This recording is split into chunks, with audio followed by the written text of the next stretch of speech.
Hello, my name is Lucy and I'm 58 years old. I recently got custody of my grandson Matt, and today I want to tell you about the events that led up to this, because it was a lot to go through. I'm finally at a place where I'm willing to talk about it, and I think sharing it here will only build my confidence to talk to people in real life about it. Let me begin by telling you about my daughter Melanie. Melanie is my one and only child, but she was the apple of my eye. When she was just 3 years old, her dad and my husband passed away, and so it had always been just the two of us. She was a bright and brilliant girl. If there was one thing I absolutely adored about her, it was her sense of work ethic. It was what got her everything she wanted, including a full ride to her dream college. Melanie met her husband Nathan in college, and they got married almost immediately after they graduated.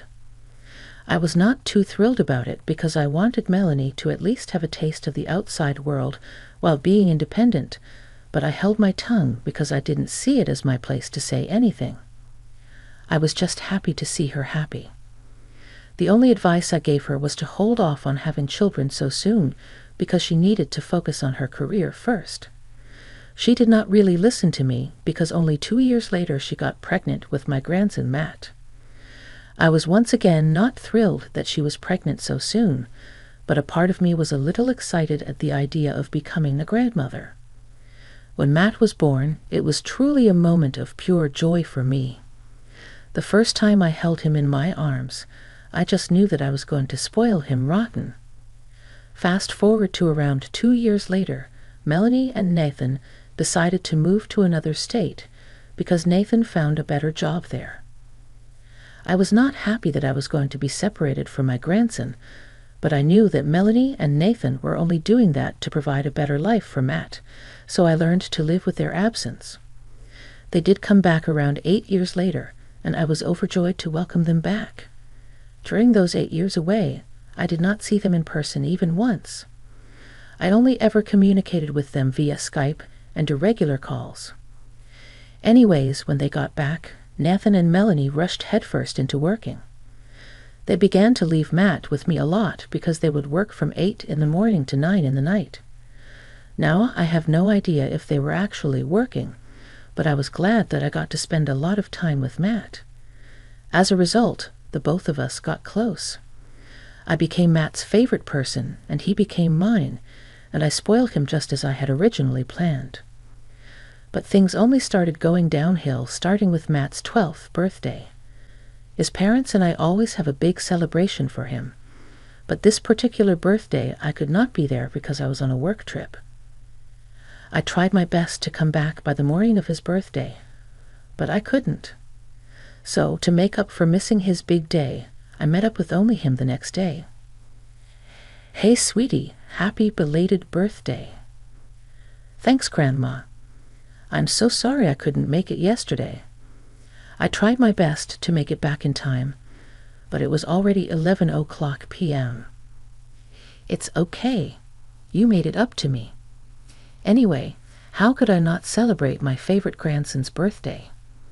"I'm your only grandson, Grandma." Okay, you're still my favorite, though. Anyways, 12 is a big age. What did you do yesterday?" "Nothing."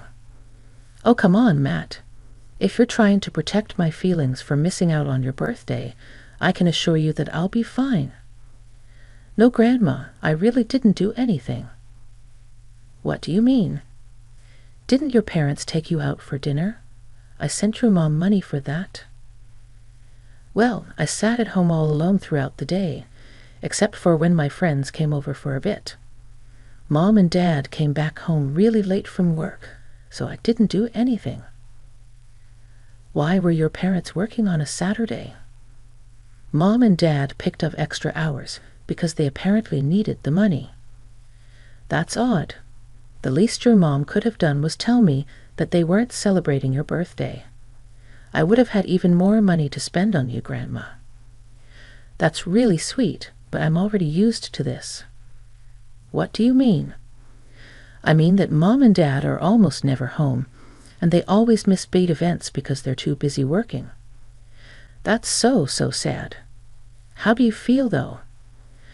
I was sad yesterday, but I don't think I should have been. Why? I mean, it's only natural to feel bad when your parents forget about celebrating your birthday.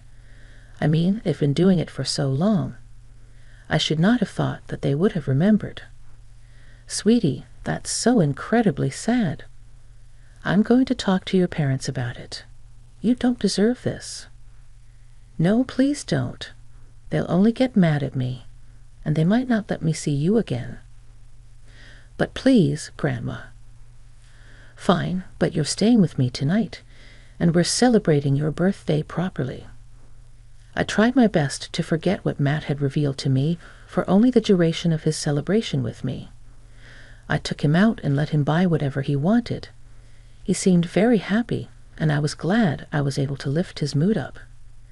The next day after Matt left, I called Melanie and asked her why she and Nathan hadn't celebrated Matt's birthday. Melanie simply told me that they were busy.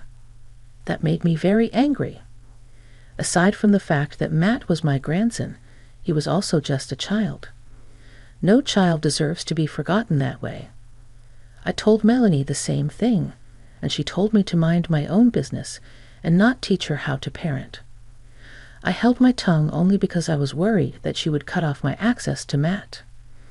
Around the month after Matt's 12th birthday, I got a phone call from Matt while I was at work. Grandma, Matt, sweetie, how's everything going? Grandma, I need help. What? Why? What's going on? I feel really sick. Oh, sweetie, where are your parents? I've been trying to tell them that I haven't been feeling well for a long time now, and they haven't been listening. No, they keep telling me that I'm fine, and that they're too busy to do anything about it. Okay, on a scale of 1 to 10, how bad is the pain? 10. Whoa, where is this pain you're feeling? Near my tummy, Grandma. Could you please get here fast? I don't think I'll be able to stay awake for too long. I'm already on my way, sweetie. Just keep talking to me. Tell me, how long have you been feeling this way? I've been feeling this way for a week and a half now, and it's always been this bad. Yes, why the hell would your parents not take you to the doctor? That's not right of them. I don't know. I tried to tell them. Even went to them and cried about it, but they just brushed me off. I'm going to have a stern talk with them. In the meantime, I'm only 10 minutes away, sweetie. I'll be there super soon. Are you lying down? I'm sitting at my desk. Could you get on the bed and try to lie down?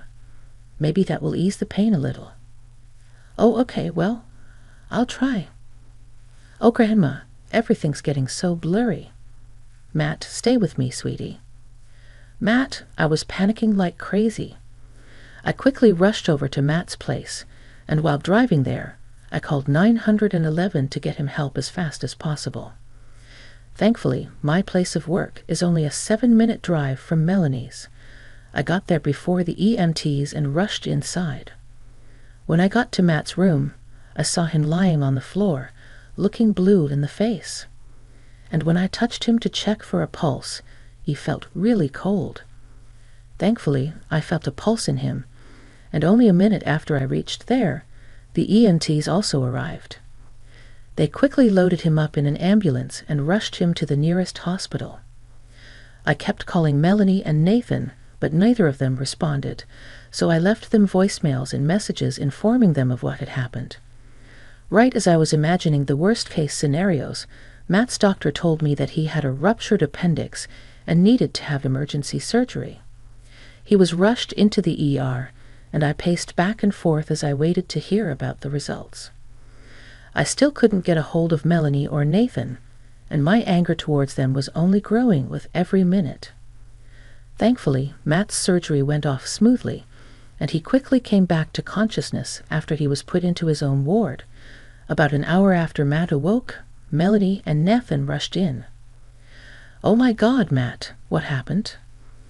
Apparently, my appendix ruptured, and I needed to have immediate surgery. How did this happen so suddenly? Matt has been telling you about this pain for over 10 days. Sure, but how were we supposed to know that it was this serious? Are you being serious right now? As Matt's parents, both of you should look after every pain and illness that Matt has, regardless of how tiny and insignificant it seems. You know, I don't appreciate you talking to my husband that way. I wouldn't have to talk to either of you this way if you just took care of your son. Are you accusing us of being bad parents? Yes, I think I've been pretty clear about it. This was our only mistake, a mistake that would have cost Matt his life if he hadn't called me.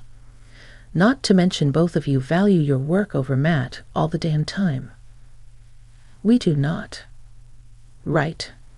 Tell me that when I've been picking him up at least 3 times a week from school, because both of you forgot that you had to. Listen, we're working hard to provide for him. Sure, we forgot to do certain things every once in a while, but that doesn't make us bad parents.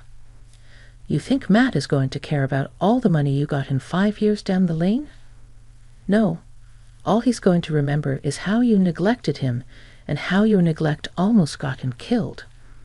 You are overstepping so many lines. That is it. You may be Matt's grandma, but you have no say in how he's brought up or what we as parents do. I want you out of his ward. But Mom, I want Grandma here. She brought me here, so I think she deserves to be here. Matt, stay out of it. Once you're nice and healed, you are going to be in trouble. Why will he be in trouble? He could have called us and told us about his pain. Instead of coming to us, he went to you, and now we're beyond humiliated and embarrassed. You can't take your feelings out on him. He's been suffering, and he reached out to the only person he knew would take his pain seriously. Okay, Lucy, you really need to step out now, or we will have to get you thrown out. You can't do that as his parents. We'll be given first priority. I just have to tell the nurse to take you out of here. Fine, but this isn't over. Matt, sweetie, take care. Everything will be fine, and you have absolutely nothing to worry about. I'll see you soon. I was beyond enraged, but once again, I decided to hold my tongue, because I knew that I couldn't just abandon Matt when he most definitely needed me the most. I tried my best to get in contact with Melanie and Nathan to get updates on Matt, but neither of them answered any of my calls or texts. I could only hope that Matt was recovering nicely. That was until just a week after his surgery. Melanie called me and asked me to look after Matt during the daytime after work, until they came back home. She never addressed our last conversation, nor did she apologize for how she talked to me. I let go because I was just happy to see Matt again. The next day, I rushed over to Matt right after work and saw him lying in bed and playing a video game. There's my brave and strong man. How are you doing, champ? I could be better, I guess. Have Mom and Dad been taking proper care of you? Well, they left me alone all day, so what? I thought at least one of them would have taken off to look after you. It was truly a miracle that even one of them stayed with me when I was in the hospital. Oh my God, you poor child. I want out of this house, Grandma. Is there anything you can do about it? Of course. I mean, I'm your grandma, and your parents have neglected you enough for me to use my rights as your grandma to take custody of you. But I don't think that your parents will be too happy about it. Who cares what they think? They clearly don't care enough about me. I completely agree. You'll be a little busy, though, and you'll probably have to go to court, and it'll be really tiring. I'll do anything to get out of this house. If I could survive my appendix bursting, I think I can handle being tired for a while. Wow, just how much damage have your parents done? You know, one time they forgot me in another state because they got too wrapped up with their own things. Another state? Yeah, one time they surprised me with a road trip, which only turned out to be a business trip for both of them. I stayed in the hotel the entire time while both of them worked, And one day after their meeting was done, they just left. They completely forgot I was even there. I had to spend a whole night at the police station waiting for them to come back. Did the police say anything to them? They spoke to my dad, and he told them he was overturned and that it was an honest mistake, and they let him go. I got yelled at afterward for not calling them. My God, they're monsters. Do you see why I want out so bad? Absolutely, honey. Let's give you another day or two to feel better, and then I'll bring a lawyer over, and we can start discussing getting custody of you. Thank you, Grandma. I didn't think I could get any more appalled by Melanie and Nathan's parenting. But there I was listening to just a few snippets, and I already wanted to unleash hell on them. I knew that it would not be right to get my emotions involved in this situation, so I just spent the rest of that day talking with Matt and trying to make him feel better. The next day, I took a week off work, and the first thing I did was get in contact with a lawyer. He'd advised me to collect as much evidence as I could about Melanie and Nathan's neglect, and so I started to do that. Over the next 4 months, I got Matt on board and asked him to keep track of everything. We set up a hidden camera in his room so that every conversation was recorded. Gradually, we collected more than enough evidence, along with evidence from the past and testimonies from those involved. We had more than enough evidence to guarantee my custody of Matt. With that, I filed for Matt's custody, and Melanie and Nathan were summoned to court. Of course, they did not take it lightly, and I got a very angry call from Melanie. "What do you think you're doing?" "Oh, hi, Melanie. Do not try to be nice to me right now. While you're trying to take Matt away from us, you have shown me one too many times how you neglect Matt. I don't want him growing up thinking that he's never cared for. That was one isolated incident, Mom. I've been speaking to a lawyer and to Matt. Matt has told me about all the other non-life-threatening ways you and Nathan have been neglecting him. So you've brainwashed Matt into thinking that we don't love him either?" "I didn't do that. I think he wanted to leave a long time ago, but he didn't know he could." "How can you even say that? This is all you're doing. You had to throw a huge fit in front of him at the hospital. Melanie, I don't think you realize just how scary it was to walk into your home and see Matt lying unconscious and blue on his floor. It took everything in me to remain calm and get him the help he needed. Your nonchalant attitude about everything that happened to him is only making me angrier." "We are not being nonchalant. You haven't even been paying attention to him after he had his surgery. Neither of you even took some time off to look after him. He's been home alone most of the time." "Oh, shut up, Mom. We invited you over. He was not alone. I only see him after I'm done with work, which is around the afternoon. You and Nathan leave early in the morning and don't even get back until late evening. He's alone for a good portion of the day, and as far as I'm concerned, that's major neglect. How do you expect us to pay off the surgery, huh? That was only more stress on us. Are you trying to blame Matt for something he had no control over? If the shoe fits, you know what will alleviate you of all this financial stress? If you let me take care of Matt. He's my son. Your son that you do not care for. You can either make this easy, or I will drag everything you've ever done to Matt into the public. Are you threatening me? If the shoe fits. Now I have to go meet with my lawyer. You have 3 days to give me an answer. Bye." I actually did plan to provide evidence of all of Melanie and Nathan's neglect to all our family and Nathan's family, along with their workplaces, because I saw no reason for people like them to have children. It was only a miracle that they lived close to me, so I had some form of knowledge of what was happening on the inside. Matt was upset that his parents just did not see why they were wrong, but I stood by his side and assured him that the way his parents fought was not influenced by him or any of his actions.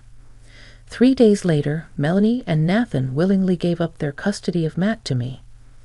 Let me tell you, I have never in my life seen someone as happy as Matt was when he found out that his parents were signing over their custody of him. Matt cried for a good 5 minutes in pure happiness. Seeing him that happy only made my heart break even more for him at the thought of what the poor child must have gone through for years before someone even listened to him. Of course, Melanie and Nathan were not very nice about handing over their custody of Matt to me. After the deed was done, they were low-key about it, but then the family began to get suspicious of Matt never being with them. They eventually came clean about their loss of custody of Matt, but not before blaming me for ruining their family. I got hundreds of calls from so many people telling me that I was a horrible person for taking a child away from their parents. I ignored all of it because Matt was my first priority, and creating a safe space for him was more important than dealing with people who just wanted to gossip.